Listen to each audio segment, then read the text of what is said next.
Once upon a time, in a place we now call India, Krishna sported with his cowherd boyfriends, just like an ordinary child. Once the Lord desired to go early in the morning with all his cowherd boyfriends to the forest, where they were to assemble together and take lunch. As soon as he got up from bed, he blew a buffalo horn and called all his friends together.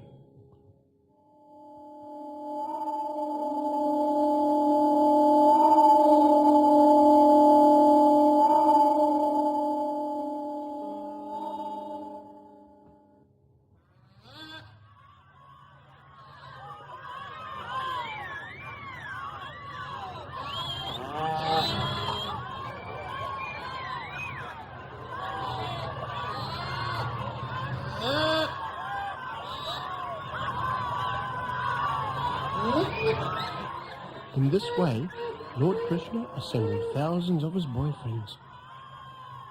They were each equipped with a stick, flute, and horn, as well as a lunch bag, and each and every one of them was taking care of thousands of calves. Keeping the calves before them, they started for the forest.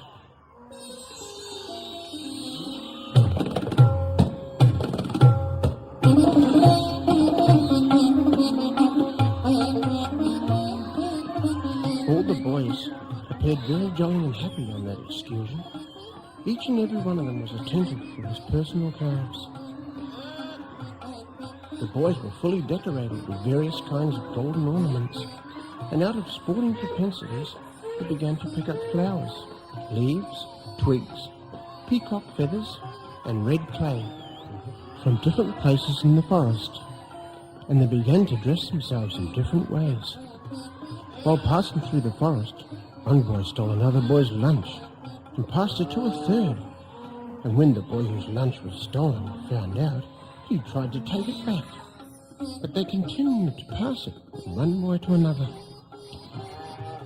Always happy, this sporting activity went on amongst the boys as childhood pastimes. Sometimes Krishna went on alone to enjoy the beauty of the forest, and the boys tried to run to catch up and be the first to touch him. One would say, "I will go there and touch Krishna." And another would say, "Oh, you cannot go. I'll touch Krishna first." And so there was a great competition. Some of the boys vibrated their flutes or blew their buffalo horns.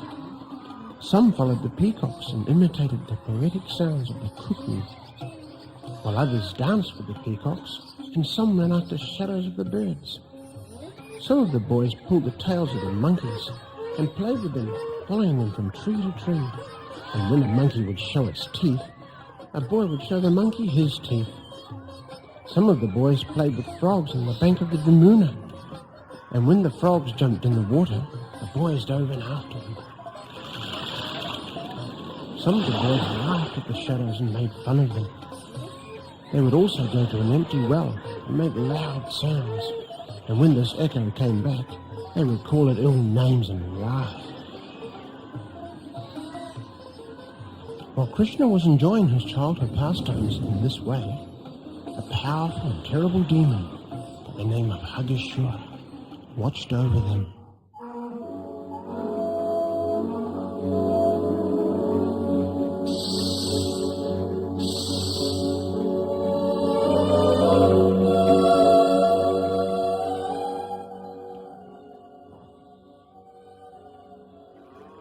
He hated to see Krishna and his friends having so much fun, so he decided he would kill them all at once.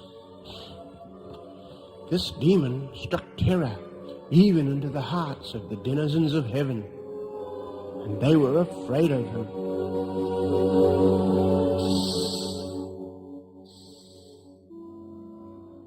As Aghasura watched, he began to think. This Krishna is the one who killed my demon sister Putana, and my demon brother Baka. Now I will kill him and his friends. The children will dead, the people of Vrindavan will die of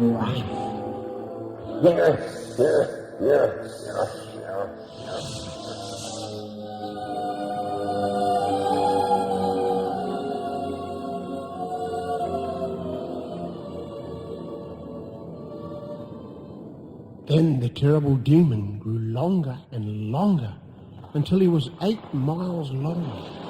He stretched his mouth open wider and wider until it was as wide as a mountain cave. His sharp teeth appeared like peaks on that mountain, and his hot tongue appeared like a broad road. His eyes blazed fire, and his breathing was just like a hurricane.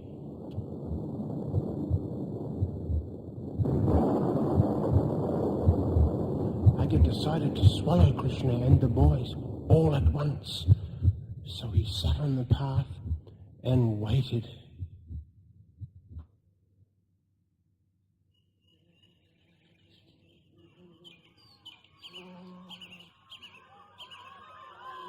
When the boys first saw the demon, they thought he was a statue, and they began to talk amongst themselves. "What is this?" said one boy. "It appears to be a huge animal.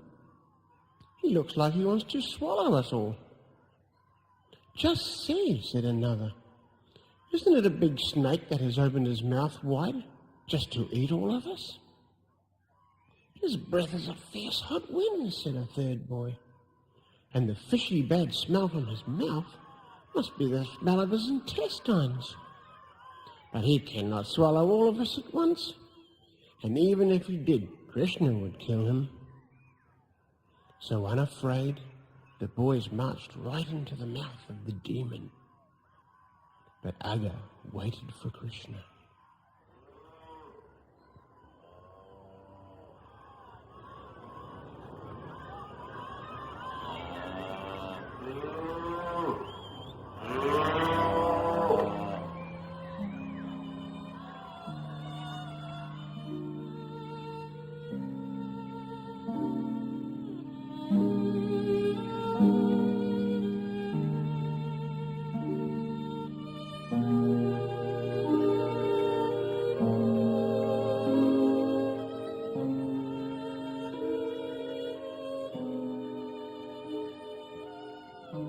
For a moment, Krishna felt very sad.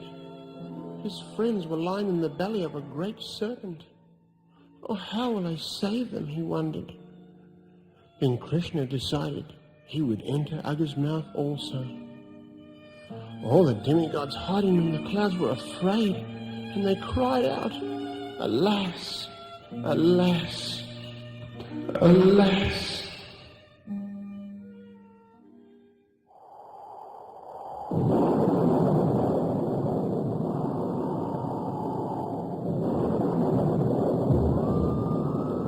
While the demon was trying to smash Krishna and his friends, Krishna could hear the cries of the demigods, and he immediately began to expand himself within the demon's throat. His big eyes moved violently, and he choked, and he thrashed about, but it was to no avail, and he quickly suffocated and dropped dead. The demon spirit's soul burst out the top of his head like a dazzling light and waited in the sky, illuminating all directions. Inside Aga's belly, Krishna found his friends unconscious, and with his transcendental glance alone, he brought them all to life.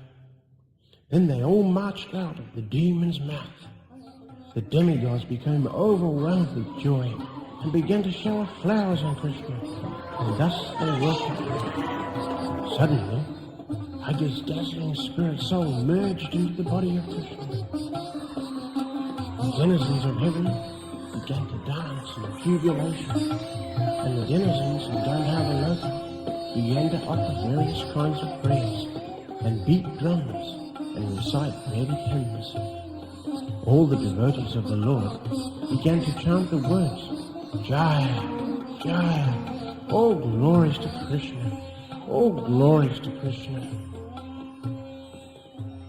The gigantic mouth of the demon remained open for many days and gradually dried up.